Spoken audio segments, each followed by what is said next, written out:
안녕하세요. 구독 신청, 좋아요, 댓글, 그리고 알람 설정 부탁드립니다. 최서혜 작가의 단편소설 미치광이 낭독해 드릴게요.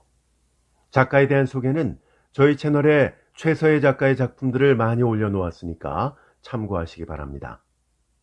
단편소설 미치광이는 1926년 12월에 발표됐습니다. 화자인 나는 백두산 뒤 작은 촌에 살고 있는데요. 처가에 가는 것을 무척 좋아합니다. 왜냐하면 장모님이 정성껏 사위를 챙겨주는 것이 너무나 좋기 때문이죠. 그런데 어느 날 처가에 가던 길에 숲에서 이상한 소리를 듣고 곰인가 하는 두려움에 발걸음을 재촉합니다. 그 이야기를 들은 장모님은 그것이 곰이 아니라 미치광이라고 알려줍니다. 화자인 나는 그 미치광이에 대한 호기심이 점점 커져만 가는데요. 그날 밤 주인공은 처가에 온 미치광이를 만나게 됩니다.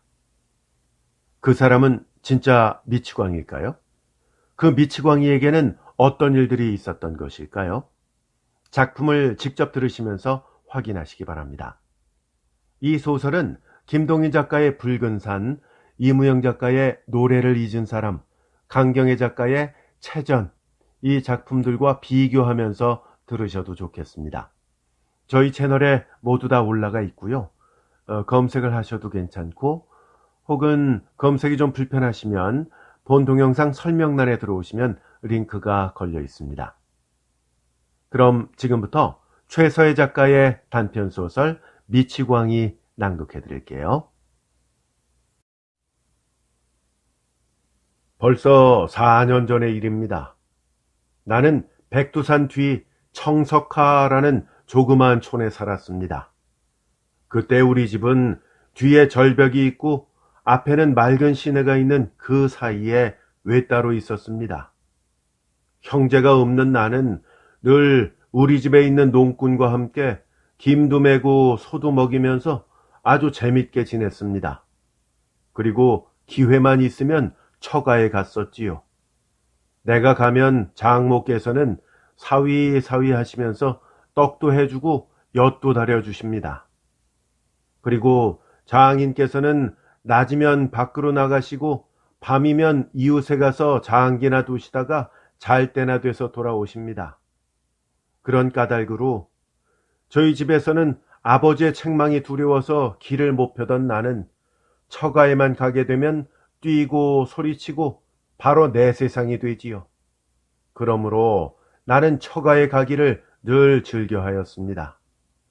집에서도 처가에 간다고 하면 책망이 없습니다. 첫여름 흐뭇이 더운 어떤 날이었습니다.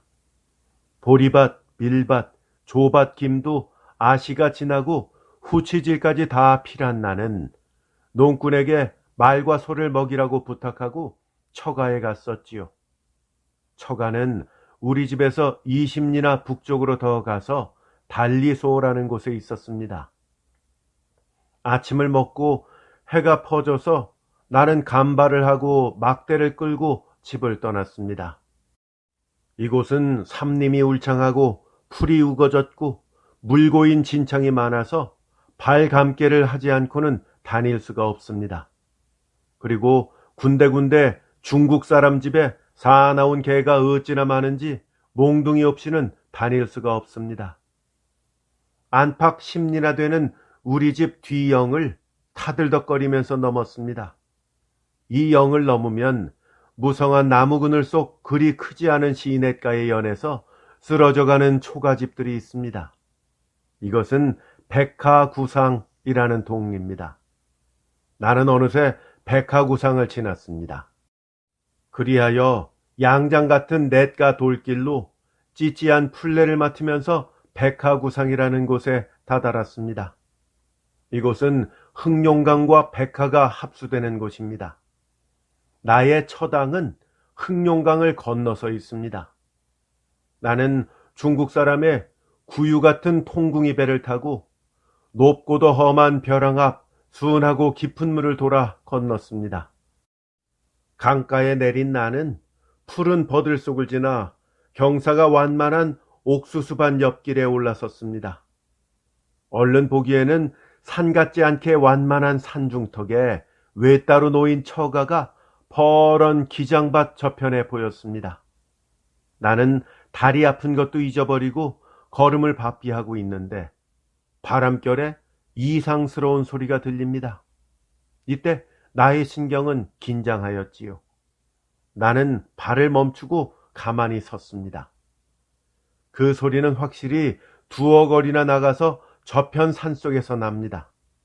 그러나 벌써 풀문이 막혀서 무엇인지 잘 보이지도 않고 웅얼웅얼 하는 것이 무슨 소리인지, 그리고 나무를 뚝뚝 꺾는 것은 산짐승 같았습니다. 저게 곰인가? 나는 생각했지요. 그렇게 생각을 하니까 어찌나 무서운지 단번에 뛰어서 처가로 갔습니다. 장인께서는 밭으로 나가시고 장모만 집에서 배를 짭니다. 장모께서는 내가 마당에 들어서는 것을 보시더니 말코를 벗어놓고 배틀에서 내려서 엿감주 한 사발을 떠다 줍디다. 나는 단숨에 들이켰습니다. 달다. 장모님, 오늘 오다가 곰을 보았어요.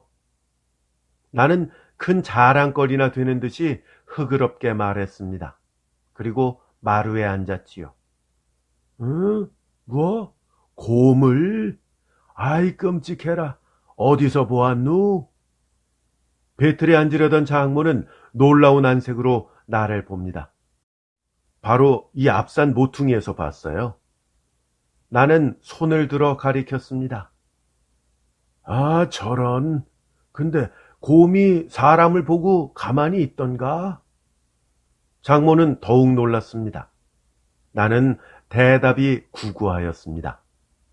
곰인지 호랑인지 무슨 소리만 듣고 보지도 못한 것을 본체한 것이 이제 거짓말로 탄로되게 되니 극히 부끄럽기도 하고 무슨 큰 말이나 한 채 하던 용기조차 꺾어졌습니다. 무서워서 보지도 못하고 뛰어왔어요. 나는 또 직접 보았다고. 그럼 곰인 줄은 어찌 알았나? 장모는 빙긋이 웃습니다. 문제는 더욱더 빡빡하게 되었지요. 웅얼웅얼하면서 나무를 꺾는지 뚝딱지근해요. 그리고 우실렁우실렁 다니는 듯해요. 나는 될 수 있는 대로 기운 있도록 말하려고 하였습니다. 하지만 장모께서는 즐겁게 웃습니다. 바로 요 앞이었지? 장모는 그저 웃으면서 턱을 쳐들고 내가 들어오던 길을 가리킵니다. 나는 나의 거짓말에 웃으시나 싶어서 더욱 무료하였습니다. 그래 대답을 못하고 있었지요. 사위가 미치광이 짓거리는 걸 들은 게로군. 또 웃습니다. 나는 미치광이라는 소리에 일종의 호기심이 울렁거렸습니다. 네? 미치광이라뇨? 나는 의심스럽게 물었습니다. 이때 무료한 찰나를 벗어버리게 된 것도 다행하게 생각하였습니다.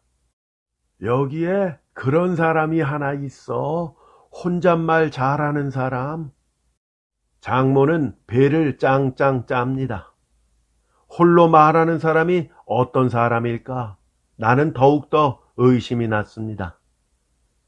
왜 혼잣말을 할까요? 나는 짧은 곰방대에 담배를 담으면서 물었습니다. 누가 아나? 아무도 없으면 몹시도 짓거린다네. 그러나 일은 잘해. 무슨 말을 해요? 몰라 뭐라고 하는지. 공부하다 미쳤대. 장모는 채를 뽑아서 다시 꼽습니다. 무슨 공부를? 누가 아나? 장수가 되려고 산에 가서 돌을 닦다가 미쳤다든가. 내 일찍이 산에 들어가서 돌을 닦다가 귀신의 힐난에 미쳤다는 말은 늙은이들에게서 들었지만 이때까지 직접 본 일은 없었습니다. 이제 짐승으로 나를 속이고 놀래키던 것이 그런 사람이라니 어떤 잔가 하고 나는 이윽히 상상의 머리를 썼습니다. 어떻게 하면 공부하다가 미치나? 돌을 닦는데 귀신이 어떻게 그렇게 하나? 과연 귀신이 있는가? 어떤 사람인데 무얼 바라고 돌을 닦다가 귀신이 어떻게 해서 미친 건가? 이렇게 생각할수록 그 미쳤다는 사람이 보고 싶었습니다. 그러나 미치광이라는 소리에 혼자 찾아가기는 무섭고 또 산길에 피곤한 다리는 다시 걸을 용기도 없었습니다. 나는 머리에 썼던 수건을 벗어서 얼굴에 먼지를 씻고 잠잠히 앉아서 허덕 그늘 속에서 배짜는 장모님을 물끄러미 보았습니다. 왜 그러고 앉았나? 기운이 없나? 그럼 방에 들어가서 좀 드러눕지. 나를 보시는 장모는 낯에 걱정스러운 빛이 보였습니다. 그것은 내가 항상 앓으니까 또 어디가 아파서 그런가 걱정함이겠지요. 아니에요. 나는 몸을 한번 틀면서 근데 그 사람 어디 있어요? 하고 나는 또 그 미치광이를 생각하였습니다. 누구? 그 미치광이 말인가? 저 건너 떼놈의 집 옆댕이에 있는 김참봉 집에 있어. 그 사람을 한번 봤으면 좋겠는데요. 그건 봐서 뭐 어떡해. 근데 밤 되면 우리 집에 놀러 와. 나는 장모에게 들은 말을 종합하여 미쳤다는 그 사람의 신상을 상상하면서 앞강으로 발을 씻으러 나갔습니다. 모기때가 어찌나 심한지 나는 저녁 뒤에 장인과 함께 뜰에 피워놓은 모깃불 곁으로 나갔습니다. 이웃집 김장이도 오고 박서방 부자도 놀러 왔습니다. 옅은 안개가 사방을 아른히 둘러싸서 동산 위에 높이 솟은 달빛은 으스름한 것이 그윽한 회포를 자아냅니다. 석벽이 병풍처럼 둘린 동산 아래를 휘돌아 내려가는 강물 소리는 이날 밤의 정조를 더욱 농후하게 하는 듯 하였습니다. 달이 물을 애웠네. 모깃불에 옥수수 이삭을 굽던 박서방의 아들 정월돌이는 달을 쳐다보고 코를 훌쩍 들이마시면서 중얼거렸습니다. 모깃불에가 민상 두 바람으로 돌아앉았던 어른들은 약속이나 한 듯이 일시에 달을 쳐다봅니다. 나도 쳐다보았지요. 달을 한가운데로 둥그런 무지개가 가락지 모양으로 어른이 둘렸습니다. 또 비가 올라나? 김장이는 살짝 지나가는 바람에 매캐한 모깃불 연기가 낯에 스치는 것이 아치러운지 이마를 찡기고 손으로 연기를 휘 붙입니다. 후치질이나 한 다음에 비가 와야지. 걱정하시는 장인의 소리는 남의 소리 하듯이 별로 걱정같이 들리지 않았습니다. 무슨 비가 와도 이제야 오나? 하고 김장인은 담배를 퍽퍽 빨더니 침을 찍 뱉고 올가을에는 소나 한 마리 사게 될까? 하면서 자기의 농사는 남부럽지 않다는 듯이 배를 만집니다. 아유, 김장의야, 소 한 마리는 파고 사면 당나무지. 어디 소만 사겠소? 말없이 우두커니 앉아서 담배만 피우던 박서방은 한숨을 휘 쉽니다. 지주에게 묵은 양식값이 있는가 봅니다. 미치광이 또 온다. 저 미치광이. 바로 내 옆에 앉아서 노루꼬리 같은 노란 머리털을 휘 두르면서 이 사람 저 사람의 낯을 쳐다보면서 꺼멓게 탄 옥수수알을 뽑아먹던 정월돌이는 저편을 보면서 나지기 소리를 칩니다. 이 자식 또 들어오면 매 맞을라. 박서방은 책망합니다.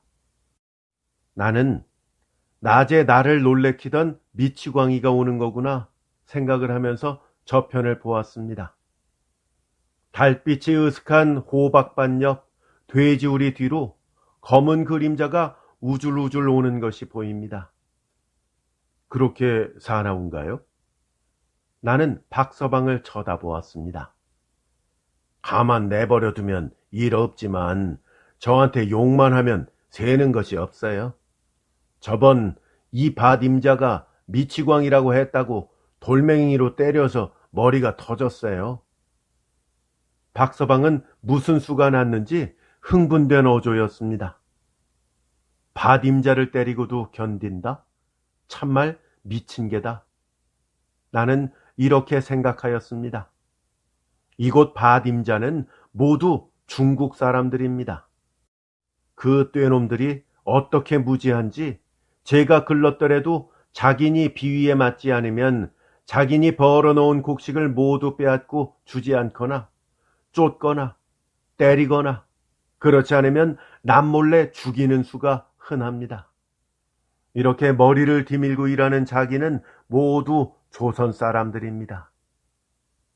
어디 사람인가요? 잘 알 수가 없어요. 홍원서 왔다고도 하고 북청서 왔다고도 하고 자기 나이도 몇인지 모르는 거리요. 이렇게 그 미치광이의 신상담을 주고받는 사이에 그는 벌써 우리 앞에 나타났습니다. 이때 나는 몸서리가 칩디다. 조생원님이요? 장인께서는 웃으면서 먼저 인사를 합니다. 그는 아무 대답도 없이 한쪽에 쭈그리고 앉더니 꽁무니에서 짤막한 담뱃대를 꺼내면서 담배 한 대 줘 하고 좌중에 손을 내밉니다. 그 어조는 조금도 서툴지 않으나 음성은 좀 청청스럽습디다. 박서방은 제기 담배는 왜 사니야? 하면서 쌈지에서 담배 한 잎새를 꺼내줍니다. 그는 별소리 없이 대다 꾹꾹 담아서 풀썩풀썩 피웁니다. 일동은 그만 바라봅니다. 담배를 퍽퍽 빨 때마다 번쩍번쩍하는 불빛은 달빛을 등진 그의 낯을 번뜩번뜩 비칩디다. 그때마다 보이는 그의 우뚝한 성깔스런 코와 때가 검은 낯빛은 무섭게 보입니다. 쭈그리고 앉았던 그는 맨 땅에 펄썩 주저앉아서 담배를 퍽퍽 빨더니 모깃불에다가 침을 탁 뱉고 허공을 보면서 무엇라고 말합니다. 말하다가는 또 담배를 빱니다. 담배를 빨고는 또 침을 뱉습니다. 침을 뱉고는 또 허공을 보면서 무엇라고 중얼중얼합니다. 나는 무슨 소리를 하나 해서 주의를 해서 들었지요. 그러나 전혀 알 수가 없었습니다. 곁에 있는 이들은 모두 빙그레 웃습니다. 정월돌이는 손으로 입을 막고 킥킥 웃습니다. 그러나 미치광이는 남이야 웃거나 말거나 남이야 뭐라고 하거나 말거나 조금도 쉬지 않고 어떤 때는 높게 어떤 때는 낮게 숭얼숭얼합니다. 이렇게 숭얼거릴 때마다 무엇을 꼭 보는 듯해요. 허공을 뻔히 보는 것이. 조생원, 책이나 좀 보지. 소랑소랑한 박서방은 빙글빙글 웃었습니다. 미치광이는 방을 물끄러미 봅니다. 책은 저 방에 있어. 저 선생님이 가지고 오셨소. 박서방은 나를 보면서 눈을 껌쩍거리면서 책을 좀 주워보세요. 읽는 것을 봅시다. 합니다. 나는 미치광이가 책을 읽는다는 것이 하도 신기해서 방으로 들어가면서 자, 이리 들어오시오 하고 그자를 방으로 청하였습니다. 그것은 왜라고 방으로 부르나?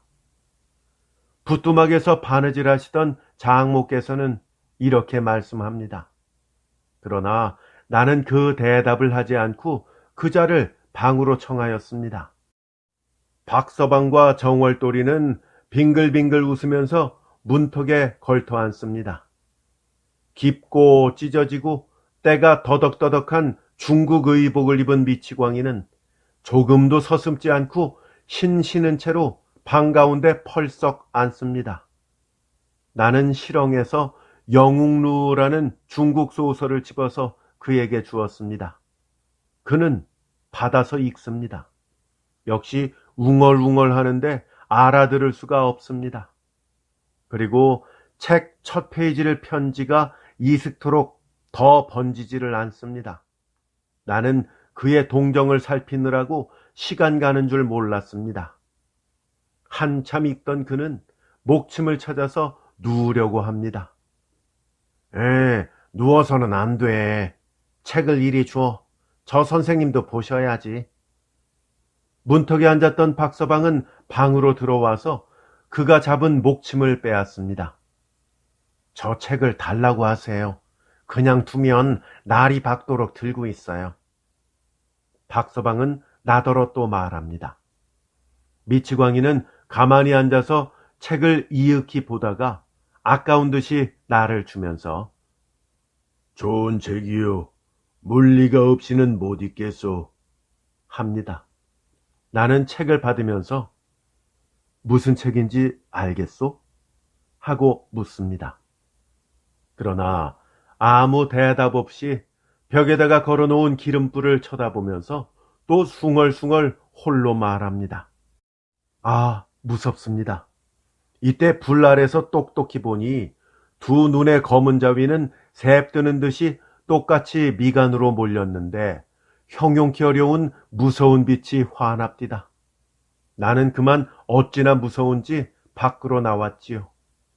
병신은 병신이라도 체면은 여간이 아니야. 저번 날 김참봉이 어디 간 날 밤에는 집에 들어오지 않았더래. 그래, 그 이튿날 아침에 보니까 그 비가 몹시 오는데 강가 보릿집 속에서 자고 왔더라나. 이때까지 침묵을 지키던 김장인은 누가 묻지도 않는 말을 합니다. 왜 강가에서 잤을까요? 내가 물으니까 김참봉의 아내가 혼자 자는 집에서 자기가 싫다고 그러지요. 김장인은 대답합니다. 더군다나 김참봉의 여편네하고 그 뒤에 있는 떼놈하고 배가 맞은 것을 보았다나, 저 미치광이가. 그런 뒤로는 김참봉만 없으면 집에서 자질 않어. 박서방은 자기가 더 잘한다는 듯이 말합니다. 스르르 지나는 바람에 몹시 타들어가던 모깃불은 화르르 화염이 일어났습니다. 으슥하던 주위는 환합니다. 정월도리는 불을 흔들어 끕니다. 불 꺼진 뒤에는 여전히 몽롱한 달빛이 뜰을 에워쌌습니다. 사람들은 잠깐 동안 침묵하였습니다. 앞강의 물소리는 출렁출렁 의미 깊게 들립니다. 이때 미치광이가 방에서 나옵니다. 조생원 가나? 장인께서는 소리를 쳤지만 그는 여전히 대답 없이 숭얼숭얼하면서 돼지우리 뒷길로 저벅저벅 갑니다. 나는 그의 그림자가 사라질 때까지 보았습니다. 참 별 사람이야. 미친 것 같기도 하고 성한 사람 같기도 하고, 헐벗었다고 네 것을 훔칠 줄 아나. 배고프니 밥을 달라나. 주면 먹고 안 주면 말고. 그래도 일은 잘해. 김을 매는 것이나 나무를 하는 것이나 한다 하는 장정이 와도 못 따르겠던걸. 저번에도 강가에서 돈 100냥 얻은 것을 김참봉을 주었대. 그래도 김참봉은 저 사람한테 신발 하나도 사주질 않아. 아, 김참봉이야 소도적 놈인데 뭘. 김장희의 말 뒤에 박서방은 때나 맞은 듯이 김참봉을 욕합니다. 저 사람에게도 조선에 부모 처자가 있다면 저렇게 된 줄도 모르고 좀 기다릴까? 장인께서는 고향이 그리운지 달을 쳐다봅니다. 달은 어느새 중천에 가까웠습니다. 미치광이가 간 뒤에 이런 대화가 있었습니다.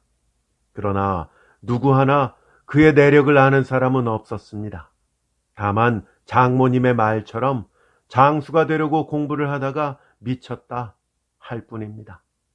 그것도 추측인지 사실인지 확실치 못한 말입니다. 나는 이날 밤에 잠자리 속에서 그 미치광이의 신상에 숨었을 비밀을 머리가 아프도록 상상해 보았습니다. 이때 내 눈에 비치고 마음에 떠오른 그 미치광이는 미치광이 같지 않다고 생각했습니다. 나는 그가 도리어 우리를 미쳤다고나 하지 않을까? 라고도 생각하였지요. 두 눈을 또렷이 뜨고 허공을 볼 때 그는 확실히 딴 세계를 보는 듯하며 만나려는 어떤 일을 만난 것처럼 생각되었습니다. 나는 그 이튿날 급한 볼일이 생겨서 양물인제라는 곳에 갔다가 10여일 후에 돌아오는 때에 처가에 또 들렀습니다. 이때는 그 미치광이가 없었습니다. 박서방한테서 들으니 이야기는 이러합디다. 말썽 많은 김참봉의 아내가 중국 사람하고 연애를 하다가 어떻게나 서둘렀는지 미치광이한테 3번이나 들켰습니다. 그러나 미치광이는 아무 말도 없었지요. 하지만 김참봉의 아내는 발설이 될까 겁이 나서 미치광이가 밥을 도적질한다고 남에게 거짓말로 모함했습니다.